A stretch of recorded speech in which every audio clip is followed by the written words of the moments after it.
Today's midweek devotion about the Word is taken from Psalm 119, 73 through 80, which says, "Your hands have made and fashioned me. Give me understanding that I may learn your commandments.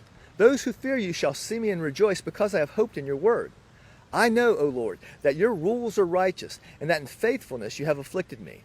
Let your steadfast love comfort me according to your promise to your servant. Let your mercy come to me that I may live, for your law is my delight. Let the insolent be put to shame because they have wronged me with falsehood. As for me, I will meditate on your precepts. Let those who fear you turn to me that they may know your testimonies. May my heart be blameless in your statutes, that I may not be put to shame."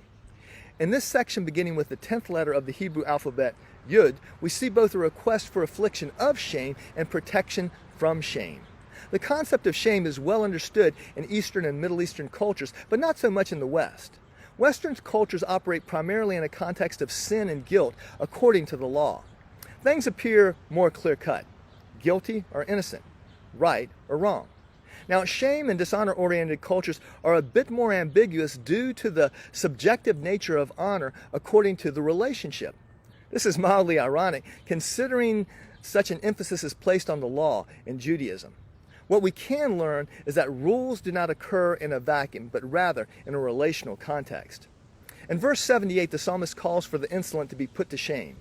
Insolence is defined as overbearing or defiant behavior, scornful or presumptuous treatment of others, insulting speech or conduct.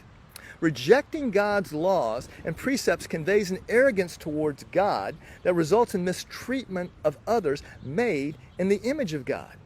Now, while he calls for shame and loss of reputation upon the insolent, in verse 80, the psalmist acknowledges his own potential to be deserving of the same shame emanating from bad behavior. What's the solution? A heart that is all in for God's statutes will prevent the need for shame-inducing correction. It is my hope that you and I will be people who are humble rather than insolent, thereby avoiding the experience of shame that results from shameful behaviors. Blessings to you in Jesus' name.